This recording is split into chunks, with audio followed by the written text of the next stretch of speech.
Buenas tardes a todos, les damos la bienvenida a este espacio de análisis y reflexión jurídica, donde abordaremos un tema de gran relevancia para el entendimiento del sistema legal mexicano, la jerarquía normativa y los conflictos que pueden surgir cuando no se respeta adecuadamente.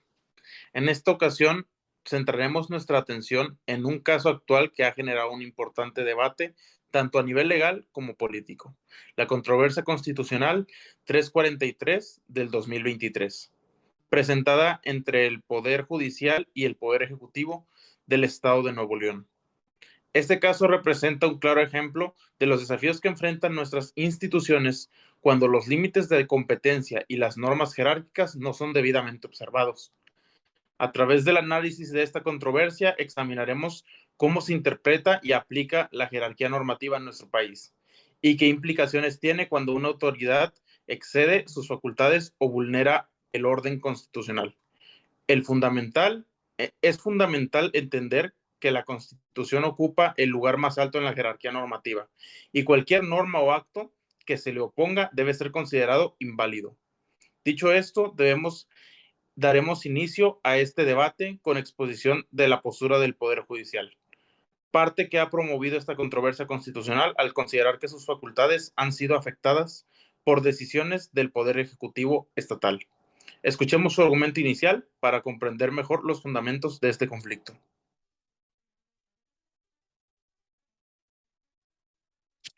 Hechos del caso. El Congreso de Estado de Nuevo León, en ejercicio de sus facultades legislativas, aprobó una reforma del artículo número 17 de la Constitución Política del Estado a través del decreto número 341. Dicha reforma tenía como finalidad principal el poder modificar la estructura orgánica del Instituto de Defensoría Pública, disponiendo que éste dejara de estar adscrito al Poder Ejecutivo para pasar a formar parte del Poder Judicial del Estado.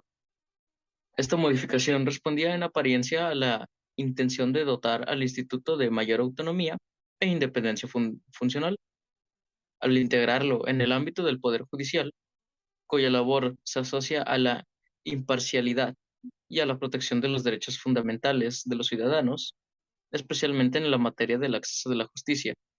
No obstante, a pesar de haberse cumplido con las etapas internas del proceso legislativo, incluyendo su discusión, su aprobación y su emisión del decreto correspondiente, la reforma no fue publicada en el periodo oficial del Estado de Nuevo León, que constituye en el medio oficial y obligatorio para poder dar publicidad y a la vez su validez jurídica a las normas del carácter general. En lugar de ello, la publicación del decreto se realizó únicamente en la Gaceta Legislativa del Congreso local. Si bien esta Gaceta puede cumplir con la función relevante como el instrumento de información y documentación sobre la actualidad parlamentaria, su contenido carece de los efectos jurídicos eh, vinculantes por sí mismo, y su publicación no puede ser sustituir el requisito constitucional de publicación en el órgano oficial del Estado. Como consecuencia de esta omisión, surgieron diversas interrogantes y también algunas controversias respecto a la legalidad y la eficacia de la reforma constitucional, particularmente en el concerniente a su entrada en vigor y a su aplicidad. La falta de la publicación en el periodo oficial impide que la norma reformada surta efectos jurídicos, lo cual representa una deficiencia formal que puede ser motivo de impugnación ante instancias jurisdiccionales. Al considerar que no se ha perfeccionado el procedimiento legislativo conforme a los principios de la legalidad, la publicidad y la seguridad jurídica.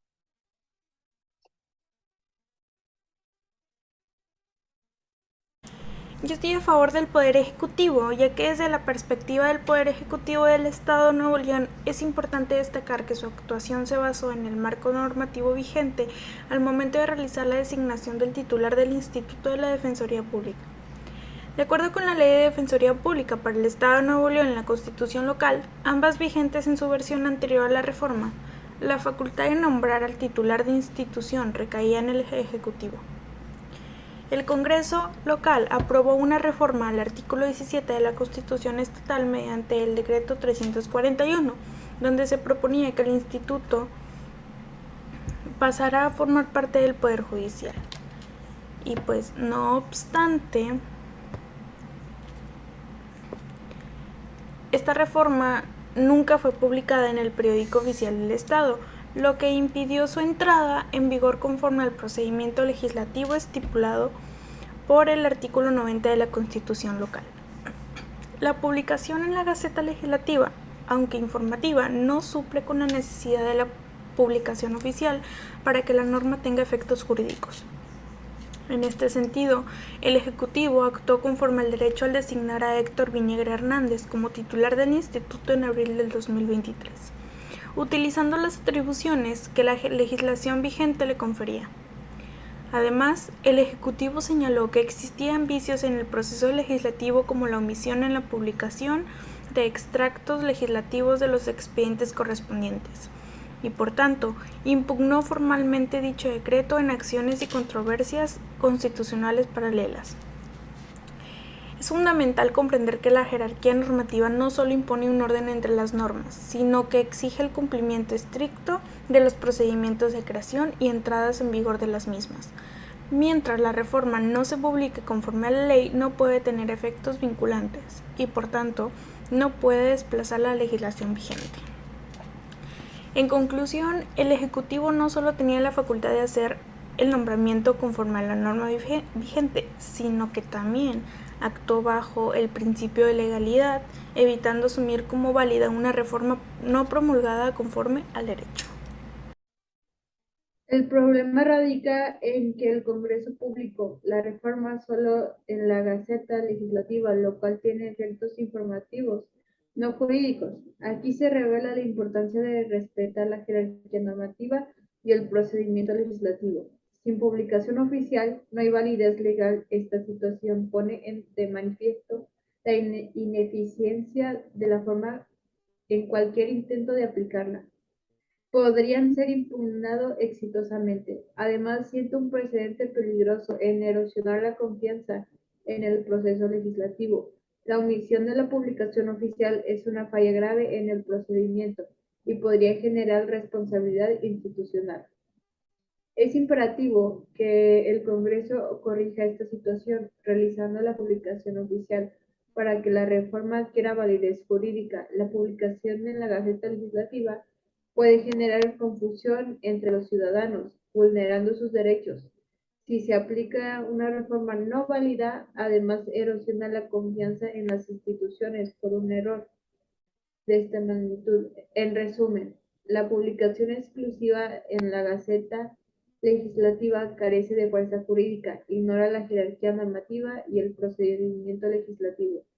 Tiene consecuencias significativas para la validez de la norma, el funcionamiento del sistema legal y la seguridad jurídica de los ciudadanos. Es crucial corregir esta situación para restablecer la legalidad y la certeza jurídica.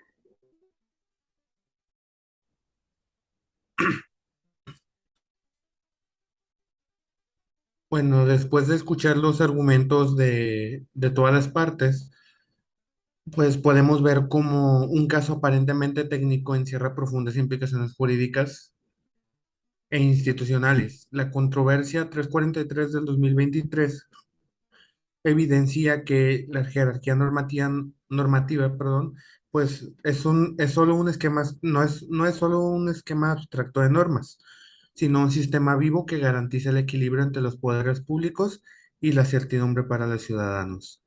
En este caso, la falta de publicación oficial de una reforma constitucional generó un conflicto directo entre los dos poderes del mismo Estado. Mientras el Poder Judicial afirmaba que una reforma ya estaba vigente por haber sido publicada en la Gaceta Legislativa, el Ejecutivo sostenía, con sustento legal, que la reforma carecía de validez al no haber sido publicada en el periódico oficial, como lo exige la Constitución del Estado.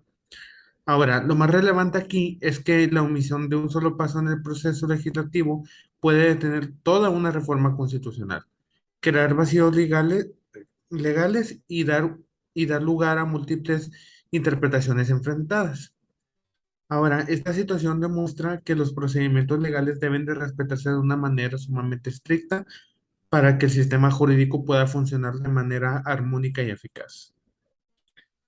Además de todo, se evidencia que el papel fundamental que tiene la Suprema Corte como árbitro constitucional para resolver conflictos entre poderes, aclarar el alcance de las normas y garantizar el respeto a la Constitución. Ahora, su decisión en este caso no se basó únicamente en un tecnicismo legal, sino en la defensa del orden normativo que rige nuestro país.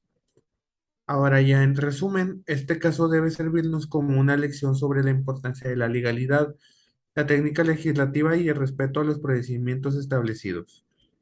Ignorar estos aspectos no solo generaría controversias políticas y jurídicas, sino que puede debilitar la confianza que tiene la ciudadanía en las instituciones y en el Estado del Derecho. Y eso sería todo. Muchas gracias. The